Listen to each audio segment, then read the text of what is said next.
श्री राम। जय श्री ओम शुक्लां वरदरां विष्णुं शशिवर्णं चतुर्भुजं प्रसन्नवदनं ध्यायेत् सर्वविघ्नोपशान्तये अगजानन पद्मार्कं आगजाननमहर्निशम् अनेकदन्तं भक्तानां एकदन्तम् उपास्महे। गुरुब्रह्मा गुरुविष्णु गुरुदेवो महेश्वरः गुरुः साक्षात् परब्रह्मं तस्मै శ్రీ గురవే నమః। ఇక్కడ మనం ఇంతకు ముందు చెప్పుకున్నటువంటి వీడియోలో తమో గుణము రజోగుణము సత్వగుణముల గురించి తెలుసుకున్నాము। ఈ వీడియోలో అసలు యజ్ఞం అంటే ఏమిటి అనే దాని గురించి తెలుసుకుందాం। యజ్ఞం అంటే ఇతరుల కొరకు సమాజం కొరకు ఎటువంటి ఫలాపేక్ష నిష్కామంగా చేసేటటువంటి కర్మలను యజ్ఞం అంటారు। కాబట్టి అందరూ యజ్ఞం చేయడం మంచిది। యజ్ఞం అంటే సామాన్యంగా వాడుకునేటటువంటి అర్థం కాదు। మనం యజ్ఞము అంటే అగ్నిహోత్రము, దాని చుట్టూ ఋత్విక్కులు కూర్చొని అందులో సమిధులు వేయడం, వేదమంత్రాలు వల్లించడం, ఆహుతులు సమర్పించడం, దానిని ఒక క్రియగా చేయడం। కానీ ఇక్కడ యజ్ఞము అంటే ఏ కర్మ అయినా లోకహితము కొరకు స్వార్థాన్ని వదిలిపెట్టి శ్రద్ధతో భక్తితో నిష్కామంగా ఒక భగవతారాధనగా చేస్తే దానిని కూడా యజ్ఞం అంటారు।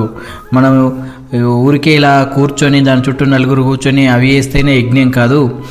ఏదైతే మనము నిష్కామంగా ఫలాపేక్ష లేకుండా కర్మ చేస్తామో దాన్ని కూడా యజ్ఞమే అంటారు। ఇక్కడ పైన తెలిపినటువంటి యజ్ఞం అంటే యజ్ఞం నిర్వహించడము, ఒక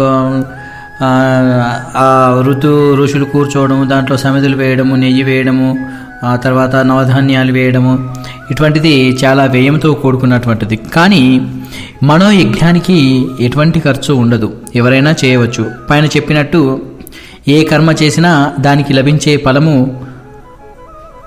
లభిస్తుంది। ఎందుకంటే సాధారణంగా మానవులు పూజ చేసినా వ్రతం చేసినా ఏదో ఒక ఫలితం కోరుకుంటూనే చేస్తారు, కానీ ఊరికే చేయరు। ఆ కర్మల వలన పుణ్యం వస్తుంది, కానీ ఆ పుణ్య ఫలములను అనుభవించడానికి మరొక జన్మ తప్పదు।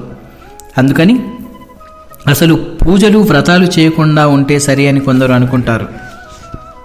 ఇక్కడ అది తప్పు।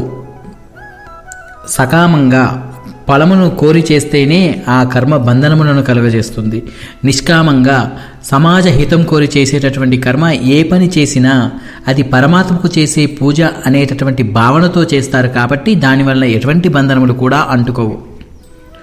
ఇంకా ఆసక్తితో ఏదో ఒక ఫలం కోరి చేసేటటువంటి కర్మ బంధనములు కలుగజేస్తే ఆసక్తి లేకుండా ఏ ఫలము కోరకుండా వచ్చినటువంటి ఫలము, ఆ వచ్చిన ఫలాన్ని పరమాత్మకు అర్పిస్తే ఆ కర్మ అతనికి ఎటువంటి బంధనాలను కలిగించదు। కర్మయుగంలో ఈ యుక్తిని పాటిస్తే ఏ కర్మ చేసినా ఎటువంటి బంధనములు అంటవు। అప్పుడు ఏ కర్మ చేసినా అది భగవంతుని యొక్క ఆరాధన అవుతుంది తప్ప భగవంతుని మనల్ని బంధించడం అనేది కాదు। అటువంటి కర్మలు మనస్సును నిర్మలం చేసి మోక్షానికి మార్గం చూపిస్తాయి। ఇంకా వివరంగా చెప్పుకోవాలంటే మనం ఏ పని చేసినా అది చదువు కానీ, ఉద్యోగం కానీ, వ్యాపారం కానీ, రాజకీయం కానీ ఏది చేసినా ఒక యజ్ఞంలాగా చేయాలి। యజ్ఞము అంటే శ్రద్ధతో చేసేటటువంటి కర్మ, శ్రద్ధతో చేసేటటువంటి పని, భగవంతుని పరంగా చేసేటటువంటి కర్మ, దీనినే యజ్ఞం అంటారు। యజ్ఞం అంటే పెద్ద అర్థమేమీ లేదండి, ఏకాగ్రతతో చిత్తశుద్ధితో చేసేటటువంటి కర్మ అని అర్థం। కాబట్టి ఏ పని చేసినా శ్రద్ధతో భగవంతుని పరంగా ఫలితాన్ని ఆశించకుండా ఆ పని నేను చేస్తున్నాను అనేటటువంటి ఆసక్తి లేకుండా సమాజ హితం కోరి చేసేటటువంటి ఆ కర్మ యజ్ఞముతో సమానము। దానివలన ఎటువంటి బంధనములు కలగవు।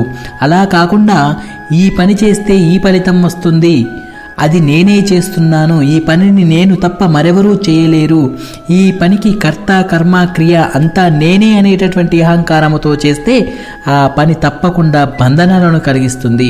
ఆ పని చేసిన మానవుడు బంధనములలో చిక్కుకుంటాడు। కాబట్టి ఫలాపేక్ష లేకుండా కర్తవ్య నిష్ఠతో మనం కర్మను చేసి ఆ దాని యొక్క ఫలితాన్ని భగవంతునికి అర్పించి ఆ కర్మ ఎటువంటి బంధనములను కలగకుండా చూసుకోవాలి।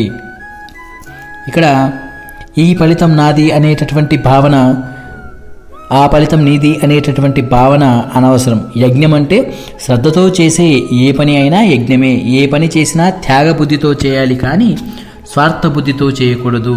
నిస్వార్థ బుద్ధితో చేయాలి. స్వార్థ బుద్ధితో చేస్తే బంధనములు తప్పవు. కాబట్టి మానవుడు ఏ పని చేయకుండా ఉండడం కన్నా అన్ని పనులు నిస్వార్థంగా, ఎటువంటి కల్మషం లేకుండా, నిష్కామంగా భగవంతుని పరంగా చేస్తే అతనికి ఎటువంటి బంధనములు కూడా అంటవు. ఇక్కడ చూడటానికి కర్మ ఒకలాగే కనిపించిన ఆ కర్మ సంఘరహితంగా, ఫలాపేక్ష లేకుండా, భగవంతుని పరంగా ఉపకార బుద్ధితో సమాజ శ్రేయస్సు గురించి చేస్తే బంధనములు కలిగించదు. అదే కర్మ స్వార్థం కోసం ఫలితాన్ని ఆశిస్తూ ఆసక్తితో చేస్తే అది బంధనాలను కలిగిస్తుంది. కాబట్టి మానవులు తాము చేయబోయే కర్మల యొక్క స్వభావాన్ని తెలుసుకొని కర్మలు చేయాలి. కేవలం భగవంతుని కొరకు, ఎటువంటి ఫలాపేక్ష లేకుండా సమాజ హితం కొరకు ఉద్దేశించబడినటువంటి కర్మలే శ్రేష్టములు. ఆ కర్మలు ఎంత చిన్నవైనా ఎంత పెద్దవైనా ఏ ఫలితం ఆశించకుండా వాటిని భగవతారాధనగా చేస్తే ఒక మహాయజ్ఞంగా మారిపోతుంది. చేసిన వారికి శ్రేయస్సును కలగజేస్తుంది. అదే స్వార్థబుద్ధితో చేసేటటువంటి కర్మలు బంధకారకములు. అందుకే మనం ఏ పని చేసినా దానిని పరమాత్మకు అర్పించాలి. ఆ పనికి ఏ ఫలితం వచ్చినా దానిని పరమాత్మ యొక్క ప్రసాదంగా స్వీకరించాలి. అంతేకాని పరమాత్మను నిందించకూడదు. ఇలా చేస్తే ఏ చిక్కు ఉండదు, మనసు ప్రశాంతంగా ఉంటుంది. అందుకే ఫలాపేక్ష లేకుండా కర్మలను చేయమని చెప్తున్నాడు భగవంతుడు. ఇక్కడ ఈ సృష్టి ఆరంభంలో బ్రహ్మగారు సృష్టిని సృష్టించాడు. వెంటనే వారు చేయవలసినటువంటి కర్మలను కూడా సృష్టించారు. వాటినే యజ్ఞములు అన్నారు. ఈ యజ్ఞముల ద్వారా, అంటే కర్మల ద్వారా వృద్ధి చెందండి అని ప్రజలను ఆదేశించాడు. ఈ యజ్ఞములు మీకు సకలమైన కోరికలు తీరుస్తాయి. ఈ యజ్ఞములు కామధేనువు లాంటివి అని చెప్పాడు.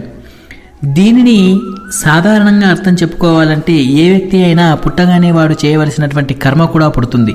అది మంచి కర్మ కావచ్చు, చెడు కర్మ కావచ్చు. ఆ వ్యక్తి తనలో ఉన్నటువంటి గుణములను బట్టి ఆ కర్మలను చేస్తాడు. ఆ కర్మలు అతనికి కామధేనువు వలె తగిన ఫలితాలను ఇస్తాయి. అంటే మంచి ఫలితాన్ని కానీ ఇవ్వచ్చు, చెడు ఫలితాన్ని కానీ ఇవ్వచ్చు. అతని యొక్క గుణం మీద ఆధారపడి ఉంటుంది. చేసే కర్మలను ఒక దేవతారాధన మాదిరి ఫలితం ఆశించకుండా చేస్తే ఆనందం, శాంతి కలుగుతుంది. అలా కాకుండా తమ ఇష్టం వచ్చినట్టు చేస్తే సుఖము, దుఃఖము, వీటితో పాటు బంధనములు కలుగుతాయి. మానవులు సృష్టించబడినప్పుడు వారి వెంట చేయవలసినటువంటి కర్మలు కూడా సృష్టించబడ్డాయని చెప్పుకున్నాం. కర్మలు చేస్తే ఫలములు వస్తాయి. ఆ ఫలములు బంధనములను కలిగిస్తాయి. ఆ కర్మ బంధనములో చిక్కుకోకుండా ఉండేటటువంటి సాధనములు కూడా వేదశాస్త్రములో వివరించబడ్డాయి. ఆ సాధనములనే మనం యజ్ఞము అంటాము. ఈ రోజుల్లో యజ్ఞములను వేదములో చెప్పబడిన కర్మకాండలను అనుసరించి చేసేవారు. కానీ ఈ రోజుల్లో యజ్ఞం అంటే సాటి ప్రజలకు ఉపయోగపడేది చేస్తున్నాం. జలాన్ని, వాయువుని కలుషితం చేస్తున్నాము. చెట్లను నరుకుతున్నాము. భూమికి చిల్లులు పొడుస్తున్నాము. ఆకాశమంతా పొగతో, ధూళితో, కలుషితమైనటువంటి పదార్థాలతో నింపుతున్నాము. దీని ఫలితంగా వర్షాలు సకాలంలో కురగడం లేదు. భూగర్భ జలాలు ఎండిపోతున్నాయి. ఉన్నా అవి కలుషితమైపోతున్నాయి. కాబట్టి మనం ప్రకృతి దేవతలను ఆరాధించడం నేర్చుకోవాలి. ఎలాగంటే ప్రకృతి శక్తులు ఏ భావనతో మనకు అన్ని సమకూరుస్తున్నాయో అదే భావన మనము కలిగి ఉండాలి. అంటే ప్రకృతి శక్తులు మనల నుండి ఎటువంటి ప్రత్యుపకారం ఆశించకుండా మనకు మంచి చేయాలి అనేటటువంటి భావనతో ఉన్నాయి. కానీ మనకు కావలసినవన్నీ అవి సమకూరుస్తున్నాయి. మనం కూడా అదే భావనతో ఉండాలి. మనం చేసే కర్మలన్నింటినీ సమాజ హితం కొరకు, పరోపకారం కొరకు, ప్రత్యుపకారం ఆశించకుండా ఒక యజ్ఞంలా చేయాలి. అదే మనం ప్రకృతి శక్తులను ఆరాధించేటటువంటి విధానము. ప్రకృతి ఏమీ ఆశించకుండా మనకు ఎంతో సహాయపడుతుంది. కాబట్టి మనం కూడా ప్రకృతికి చాలా సహాయపడాలి. ఆ ప్రకృతి శక్తులు ఏ భావనతో ఉన్నాయో అదే భావనతో మనం కూడా ఉంటే మనం ప్రకృతిని, ప్రకృతి దేవతలను పూజించినట్టే. ప్రకృతి శక్తుల భావన ఏమిటి అని ప్రశ్నించుకుంటే అది మానవాళికి ప్రతిఫలం కోరకుండా నిరంతరం ఉపకారం చేస్తున్నాయి. వాయుదేవుడు మనకు ప్రాణవాయువు ఇస్తున్నాడు. వరుణదేవుడు వర్షాలు కురిపించి పంటలు పండిస్తున్నాడు, దాహాన్ని తీరుస్తున్నాడు. అగ్నిదేవుడు సముద్రపు నీటిని ఆవిరిగా మార్చి మనకు వర్షాలు కురిపిస్తున్నాడు. మనం తినడానికి ఆహారం వండుకునేటట్లు చేస్తున్నాడు. మనం బతకడానికి శరీరంలో కావలసినటువంటి ఉష్ణోగ్రతను సమకూరుస్తున్నాడు. భూదేవి మనకు ఖనిజముల రూపంలో సంపదలను ఇస్తూ ఉంది, పంటలను పండిస్తూ ఉంది, మనం నిలవడానికి స్థలం ఇస్తూ ఉంది. అటు ఆకాశం ఇటు మేఘాలు ఆవాసాన్ని కల్పిస్తూ ఉంది. మన శరీరంలో కూడా ఊపిరితిత్తుల్లో పొట్టలో ఖాళీ రూపంలో మనం జీవించడానికి ఈ ఉష్ణోగ్రత దోహదం చేస్తూ ఉంది. కానీ ఈ శక్తులు మన నుండి ఏమీ కోరడం లేదు, కేవలం పరోపకార బుద్ధితో మాత్రమే చేస్తున్నాయి. మనం కూడా అదే భావనతో, అంటే పరోపకార బుద్ధితో సమాజ హితం కోసం చేసే పనులు నిస్వార్థంగా చేస్తే, ప్రకృతిలో ఉన్నటువంటి దేవతలను నిస్వార్థంగా ఆరాధించినట్లయితే మనం కూడా ప్రకృతికి సహాయం చేయాలి. మనం కూడా పరోపకార బుద్ధిని అలవర్చుకోవాలి. మంచి పనులను యజ్ఞంలా చేయాలి. ప్రకృతి హానికి చేయకుండా ఉండాలి. అప్పుడు ప్రకృతి దేవతలు మన కోరికలన్నీ కామధేనువు మాదిరిగా తీరుస్తాయి. ఇటీవల మనం ప్రకృతిని జయించాము అనేటటువంటి మాట చాలా తరచుగా వినిపిస్తుంది. ప్రకృతిని జయించాము అనేది అది చాలా తప్పు. చిన్న తుపాను వస్తే, శేషాచలం కొండల్లో నిప్పు అంటుకుంటే, గట్టిగా గాలి వీస్తే, చిన్నపాటి భూకంపం వస్తే, ఓజోను కొరకు చిన్న చిల్లులు పడితే మనం తట్టుకోలేము, అల్లాడిపోతున్నాము. మానవ జీవితం చిన్న భిన్నమవుతుంది. అటువంటి మనం ప్రకృతిని జయించాము అని అనుకోవడం చాలా సిగ్గుచేటు. ప్రకృతి దేవతలను ఆరాధించడం పోయి ప్రకృతిని జయించాము అని గొప్పలు చెప్పుకోవడం చాలా అవివేకమైనటువంటి చర్య. ఇక్కడ యజ్ఞముల వలన దేవతలు తృప్తి చెందుతారు. యజ్ఞముల వలన ఏం జరుగుతుంది అంటే, ఈ యజ్ఞముల వలన దేవతలు తృప్తి చెందుతారు. వారు మానవులకు కోరకుండానే వరాలను ప్రసాదిస్తారు. దేవతలు ప్రసాదించిన వరములను అనుభవిస్తూ కూడా ఆ వరముల ద్వారా వచ్చిన ఫలములను దేవతలకు కృతజ్ఞతాభావంతో ఎవరూ నివేదించకుండా తామే అనుభవిస్తారో వారు దొంగలతో సమానము. ఎందుకంటే ప్రకృతి ఇచ్చిన దాన్ని మనము స్వాహా చేస్తున్నాము. ప్రకృతి ఇచ్చిన దాంట్లో ఆ ప్రకృతికి నివేదిక ఇచ్చిన తర్వాత మనము దాన్ని వాడుకోవాలి. యజ్ఞయాగాలు చేస్తే వర్షాలు కురుస్తాయి, పంటలు పండుతాయి, ధాన్యం సమృద్ధిగా ఉంటుంది, పండ్లు ఫలాలు కాయగూరలు దుంపలు అన్నీ సమృద్ధిగా లభిస్తాయి. వాటిని మానవులు తృప్తిగా అనుభవిస్తారు. ఆ అనుభవించేటప్పుడు ఆరగించేటప్పుడు కనీసం తాను తినబోయే పదార్థమును ఆ దేవతలకు నివేదించకపోతే వారు దొంగలతో సమానము అంటున్నారు. ఇక్కడ తగిన మూల్యం చెల్లించకుండా ఊరికే లాక్కునేవాడిని మనం దొంగ అంటాము. ఇక్కడ కూడా అంతే. ఈ భూమి మనది కాదు, మన పుట్టుక మనది కాదు. మనం పుట్టక ముందు ఈ భూమి ఉంది, మనం చచ్చిన తర్వాత కూడా ఈ భూమి ఉంటుంది. ఈ భూమిలో పండినటువంటి ధాన్యము పండ్లు మనవి కావు. సూర్యరశ్మి, వర్షము, గాలి, నేల మొదలగునవి దేవతలు ఇచ్చినటువంటి వరం. వారు ఇచ్చిన వాటిని వారికి నివేదించడం మానవుని యొక్క కనీస ధర్మము. కృతజ్ఞతాభావముతో తాను తినబోయే దానిని భగవంతునికి దేవతలకు నివేదించడమే మనము దేవతలకు చెల్లించేటటువంటి గొప్ప మూల్యము. ఒక్క భగవంతునికే కాదు, సాటి మానవులకు, జంతువులకు, పక్షులకు, చిన్న చిన్న కీటకములకు కూడా పెట్టాలి. ఎందుకంటే సకల ప్రాణులలో పరమాత్మ ఆత్మస్వరూపుడుగా ఉన్నాడు కాబట్టి. దానినే భూతదయ అంటారు. అన్నం వండుకున్న తర్వాత భగవంతునికి నివేదించడం, అతిథులకు అన్నం పెట్టడం, మనం తినే దాంట్లో ఒక ముద్ద తీసి పక్కన పెట్టడం దీని కిందికే వస్తాయి. కాబట్టి మనకు సమస్త ఐశ్వర్యములకు ప్రసాదించినటువంటి ఆ పరమాత్మకు, ప్రకృతి దేవతలకు మనం కృతజ్ఞత చూపించడం అనేది మానవునిగా మన కనీసం కర్తవ్యము. ఎవరైతే యజ్ఞముల ద్వారా దేవతలను తృప్తిపరుస్తాడో భగవంతుడు అతనికి అంతులేని ఐశ్వర్యములను ప్రసాదిస్తాడు. ఎవరైతే భగవంతుడు ఇచ్చిన దానిని అనుభవిస్తూ తిరిగి దానిని భగవంతునికి నివేదించకుండా తింటాడో వాడు దొంగతో సమానము. మానవులు యజ్ఞములు చేస్తారు, మంచి కర్మలు చేస్తారు, వారికి భగవంతుడు కోరిన కోరికలు ప్రసాదిస్తాడు. అటువంటి మానవుడు భగవంతుని పట్ల కృతజ్ఞతా భావాన్ని కలిగి ఉండాలి. భగవంతుడు భగవంతుడు తనకు ఇచ్చిన దానిని తిరిగి భగవంతునికి నివేదించాలి. మనం భగవంతునికి నివేదించడం అంటే తీసుకెళ్ళి దేవుడి దగ్గర పెట్టడం కాదు. భగవంతుడికి నివేదించడం అంటే సాటి ప్రాణులకు పెట్టడం, అతిథులకు పెట్టడం, జంతువులకు పెట్టడం, వృక్షాలకు నీళ్లు పోయడం. ఇవే పంచమహాయజ్ఞాలు అంటారు. పంచమహాయజ్ఞాలు అంటే ఏమిటంటే సాటి ప్రాణులకు తిండి పెట్టడం, అతిథులకు పెట్టడం, జంతువులకు పెట్టడం, వృక్షాలకు నీరు పోయడం. ఇటువంటి వాటిని పంచమహాయజ్ఞాలు అంటారు. దేవయజ్ఞం, ఋషియజ్ఞం, పితృయజ్ఞం, భూతయజ్ఞం, మనూషయజ్ఞం అంటారు వీటిని. ఇవి చేయనివాడు భగవంతుని సొత్తును దొంగలించిన వాడవుతాడు. ఇక్కడ దొంగ అంటే ఒక వస్తువును ఊరికే తీసుకుపోవడం. ఇక్కడ దొంగ అంటే ఒక వస్తువును ఊరికే తీసుకురావడం కూడా అవుతుంది. మనకు అన్నం మొదలగు ఆహార పదార్థములు వర్షం వలన సంభవిస్తాయి. భూమిని సారవంతం చేసి పంట మొక్కలలో జీవమును నింపి భగవంతుడు ఇస్తున్నాడు. దానికి గాను మనం ఏం చేయాలి? ఓ భగవాన్, నీ దయ వలన నేను ఆహారం తింటున్నాను అని తాను తినే ఆహారమును పరమాత్మకు సమర్పించి తర్వాత తాను తినాలి. అలాగే పితృదేవతలకు, సాటి మానవులకు, జంతువులకు పెట్టాలి. ఇలా పెట్టకుండా అంతా తానే ఆరగించేవాడు దొంగ. ఈ రోజుల్లో ప్రతిరోజు దేవునికి దీపారాధన చేసి వండిన పదార్థములను దేవునికి నివేదించి కొంత భూతములకు పెట్టి ఆ తర్వాత తినేవాళ్ళు ఎంత మంది ఉన్నారు.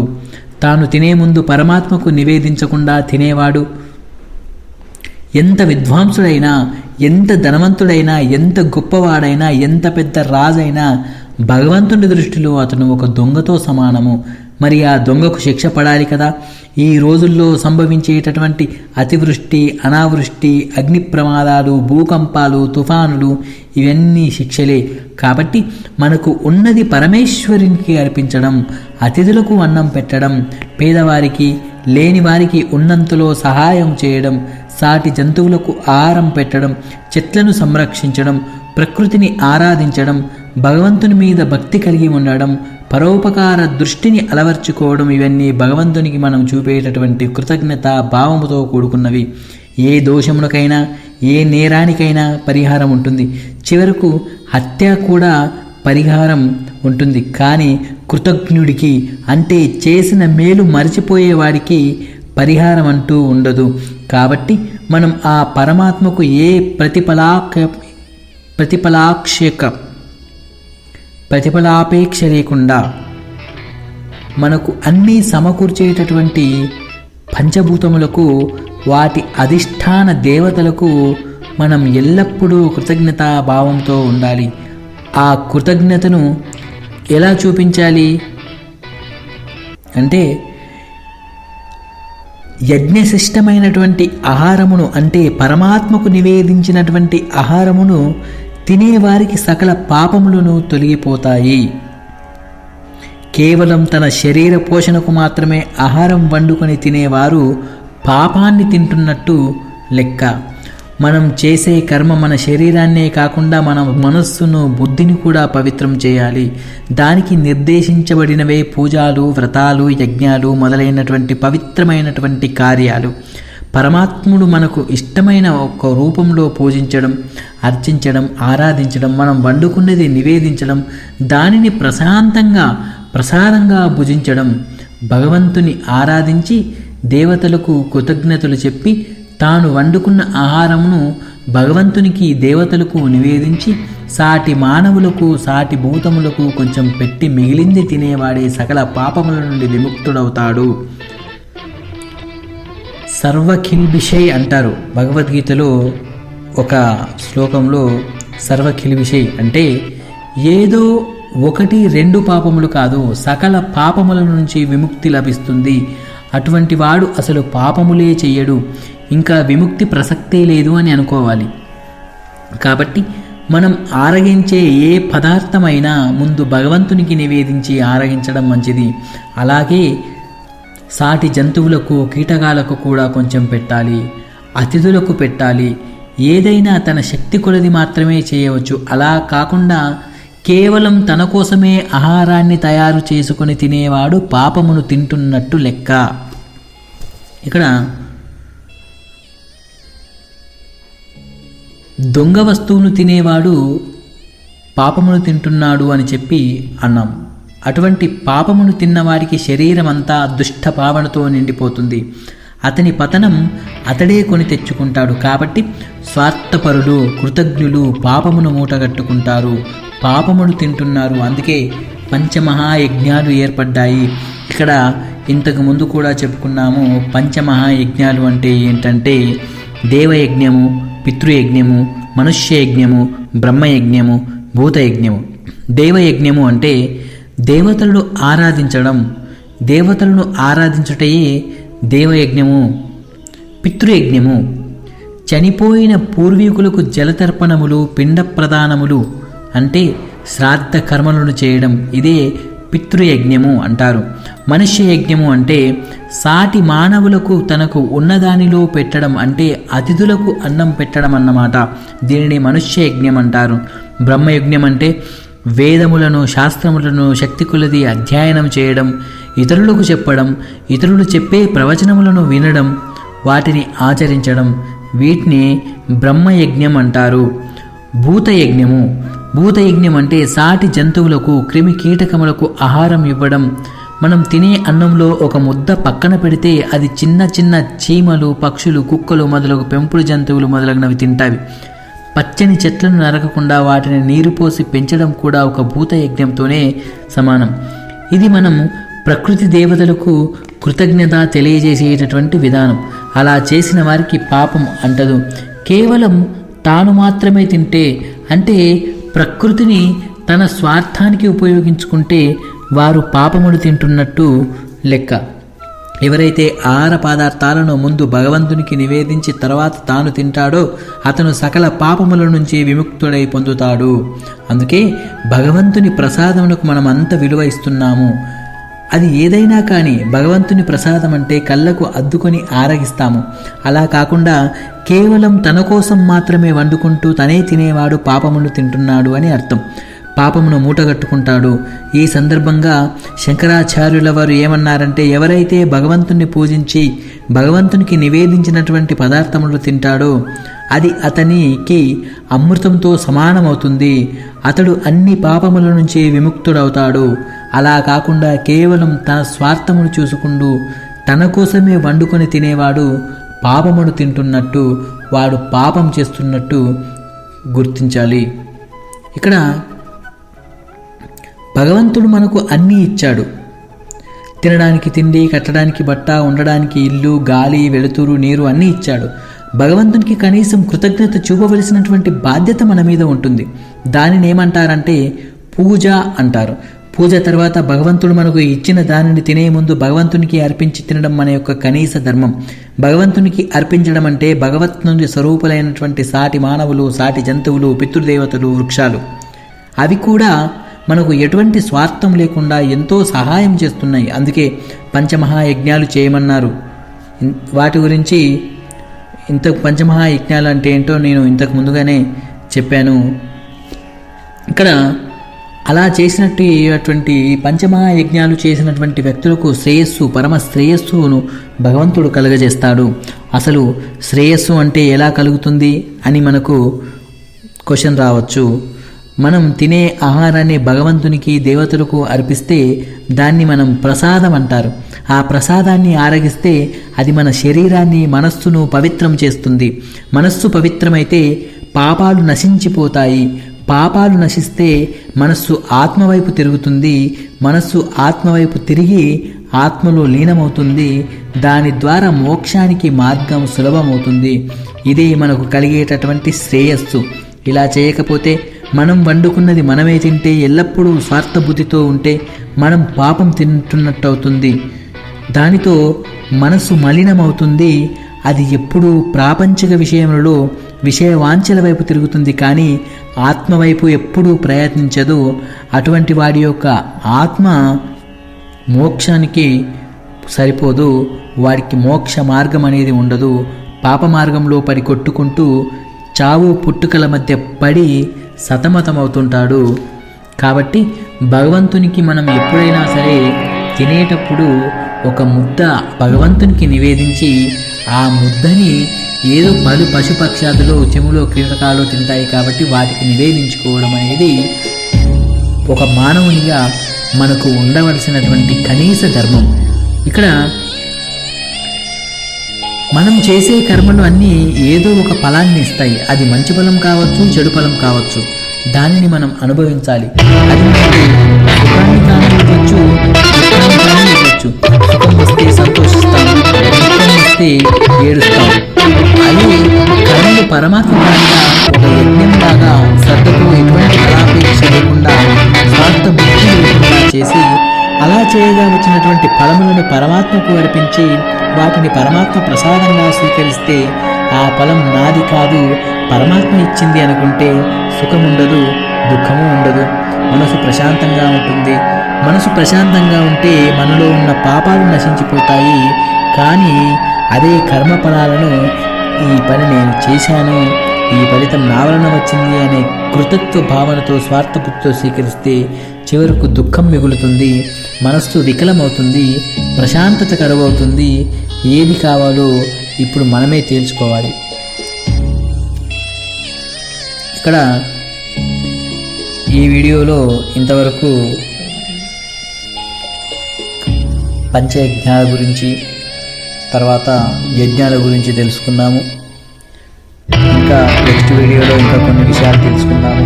అంతవరకు సెలవు. నమస్కారం.